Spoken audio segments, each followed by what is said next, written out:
It didn't arrive on day 1. It didn't run on day 2. And when the McLaren MCL40 finally rolled out onto the Barcelona track, you could feel it. The entire paddock turned to watch. There were no cameras live streaming its launch. No dramatic team statements. Just a quiet rollout, with a matte black, sponsorless car, hiding everything it could, from the floor edge to the rear wing. But sometimes, the quietest debut is the one that changes everything. Because while everyone focused on Mercedes race simulations, and Red Bull's suspicious floor modifications, McLaren did something else entirely. They delivered a near-perfect testing day. In a car no one had seen run before. Driven by the new world champion, wearing number 1, for the very first time. And that's where things started to feel off. It wasn't just how stable the car looked, or how fast it was in mid-corner. It was the silence. No complaints from Norris. No long debriefs. No parts falling off. No excuses. Just laps. Consistent. Clean. Calm. Like a team that already knows what they've built, but doesn't want you to know yet. And maybe, just maybe, that's what makes it so terrifying. McLaren didn't launch their 2026 car with a big event. There was no press stage. No technical briefings. No glossy video with executives praising a new era. Instead, the MCL40 simply appeared. Late. Unbranded. And yet, despite all that, it became the most talked about car of the week. Not because of what they said, but because of what they refused to say.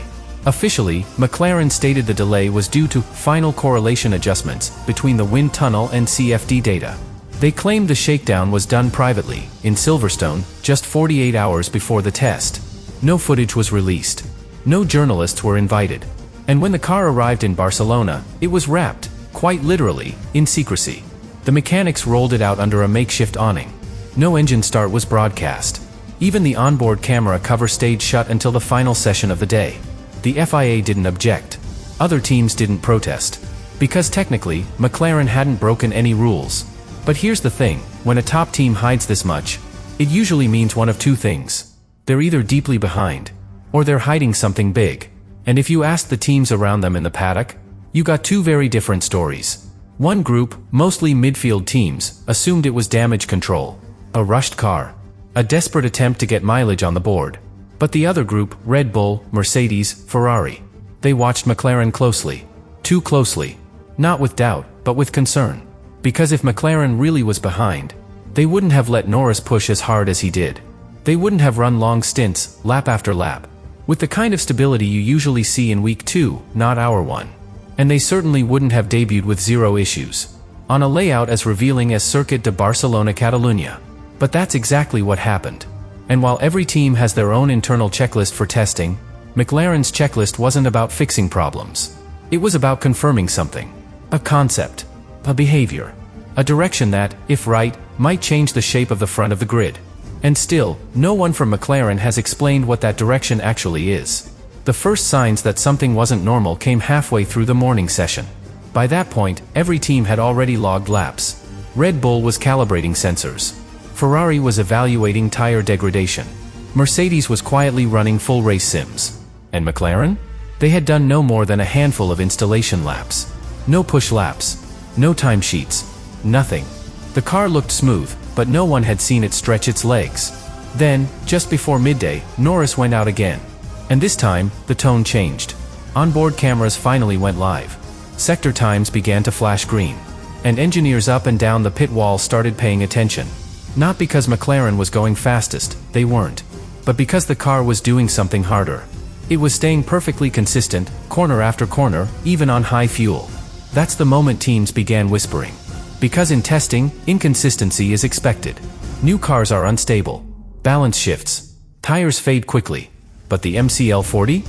It wasn't fading. It wasn't unstable. And, most worryingly, it wasn't reacting like a car still in development. It looked like a car that had already completed its development. From turn 3 to the chicane, Norris barely corrected. The car rotated naturally, almost like it was on rails. Even on harder compounds, the rear stayed planted. No lockups. No tail-happy exits. And in Barcelona, where the track surface is cold and the wind unpredictable, that kind of behavior isn't just rare, it's suspiciously rare. At first, people blamed the driver. Norris is just that good. He's comfortable. He's dialed in. But when Piastri took the wheel in the afternoon, and did exactly the same thing, the conversation shifted again. And this is where things start to get uncomfortable. Because either McLaren has found a setup window that the others haven't, or they've designed something fundamentally different, and they're not ready to explain how it works. By mid-afternoon, the tone in the paddock had changed completely. At first, most teams treated McLaren's performance as a curiosity. A clean run. A stable platform. Nothing too extreme. Nothing alarming. But by the time the second stint began, and the MCL40's degradation remained nearly flat across 15 laps, engineers weren't just watching. They were analyzing. And what they were analyzing didn't make sense. The car's straight-line speed wasn't standout. Top-end figures were average. DRS gains were modest.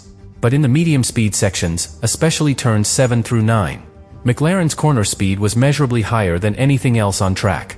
And not by a margin of 1 or 2 kilometers. By nearly 6. At that point, a few team personnel quietly approached FIA observers in the pit lane. Not with a formal complaint, but with questions. Very specific ones. What kind of floor deflection tolerances had been approved for 2026? Were there any new interpretations of the plank wear regulations? Had McLaren submitted updated documentation for their ride height sensors? And this is where the story begins to twist. Because the FIA's answers, according to several internal sources, weren't entirely clear. Some teams expected new clarifications to be issued ahead of Bahrain. Others believed McLaren had found a gap in the rulebook. A subtle shift in floor design that created legal ground effect without triggering ride height sensors. And suddenly, those clean, effortless laps by Norris and Piastri didn't look so innocent anymore. Now it felt like a statement. Not just to the media, but to the regulators. And that's when people started asking the real question. How long has McLaren been working on this concept, and how much has the FIA already approved? Not a single team principal mentioned McLaren by name in their post-session interviews. Not Red Bull. Not Ferrari. Not even Mercedes, who usually have no issue hinting at suspicious behavior. Everyone deflected. They spoke about tire temps, drivability, correlation. And yet, every conversation ended the same way. Still early days. We need more data. We'll understand more next week. But behind closed doors, those same teams weren't talking like it was early days. They were talking like they'd seen something they didn't expect. And maybe couldn't replicate. Ferrari, in particular, seemed rattled. Leclerc had a respectable day, consistent pace, good feedback. But after his long run, engineers noticed something strange in the telemetry. He was losing time mid-corner to Norris, lap after lap, despite running similar tire age and fuel loads. And worse, he was gaining nothing back on exit. For a team that built their entire 2026 car around cornering efficiency, that's not just frustrating. That's destabilizing. And Mercedes? They had their own problem. They had committed heavily to front-end rotation, a high rake, high-load concept. It looked fast. It was responsive. But when compared to McLaren's low rake, minimal input setup, it suddenly felt overworked. Sources inside the FIA began hearing whispers. Not just about legality, but about precedent. If McLaren had indeed pushed a legal gray zone, and had already gotten it through homologation, the other teams were weeks, maybe months, behind. And that's the part no one's saying publicly. This isn't just about testing performance. It's about political positioning. If the FIA doesn't issue a clarification soon, then by remaining silent, they're effectively validating McLaren's concept. And in Formula One, silence is never neutral. It's a signal, one that everyone in the paddock is now scrambling to decode.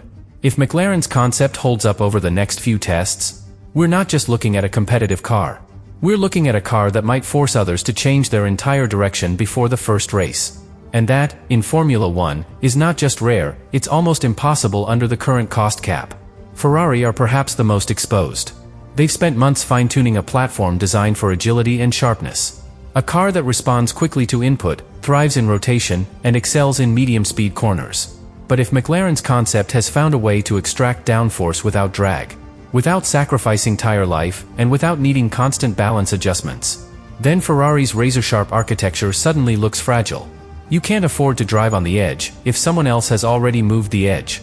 Mercedes, on the other hand, may have flexibility, but limited time. Their car is aggressive. It's stiff. It's loaded with front-end bite. But it's also reactive. It wears the tires. And worst of all, it seems to require more management than McLaren's package. They could pivot.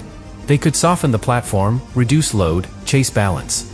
But doing that before Bahrain means sacrificing setup time, and possibly round one performance. And then there's Red Bull, who aren't in trouble, but aren't leading either. That's the shock. Because after years of dominance, Red Bull's RB22B felt stable, but not untouchable. Verstappen's feedback was cautious. He mentioned rear-end rotation, a narrow window, and setup sensitivity.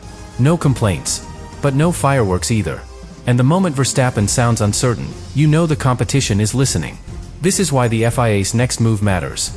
If they allow McLaren's solution to stand unchallenged, they're sending a very clear message: the 2026 interpretations are more open than expected.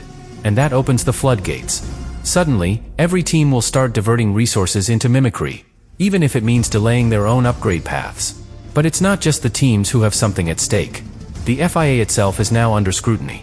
Because if this loophole was foreseeable, and they approved it anyway, they're facing internal questions about why they didn't preemptively close it. And if they didn't foresee it, then McLaren has just outplayed the rulemakers. And that could turn Barcelona, a simple test, into the moment that decided how the entire 2026 season will evolve. The final hour of day 3 looked calm from the outside. Sunlight across the circuit. Teams wrapping up programs. Trackside reporters nodding through final thoughts. But inside the garages, the energy had changed. It wasn't fatigue. It wasn't relief. It was uncertainty, the kind you only feel when you know something slipped past you. Because while every team got their laps in, only one left Barcelona with answers. McLaren didn't just run reliably. They ran deliberately. No stunts. No glory runs. Just laps, consistent, repeatable, quietly revealing. And the longer the car stayed on track, the more the paddock realized it wasn't what McLaren said that mattered. It was what they didn't say. Now all eyes shift to Bahrain. The second test is days away. The track is faster, the temps are higher, the margins are thinner. And if McLaren performs the same way there, in a completely different context, then this won't be a question of interpretation. It'll be a shift in the competitive order. And the other teams will no longer have the luxury of pretending otherwise. But there's still one more layer to all this. Because late in the evening, after the garages had closed, a few engineers were seen meeting with FIA technical delegates. Again, no protests filed, no rule changes announced. But it's the pattern that matters. The quiet meetings. The subtle questions. The lack of public comment. And if this pattern holds, it suggests that someone inside the FIA is already investigating. Not to punish, not yet. But to understand, before it's too late. Because if McLaren's trick is real, and legal, then the rest of the grid is already on the back foot. And 2026 might not be about who's fastest anymore, but who's first to admit they've been caught out. And that might only be the first chapter in a much bigger story.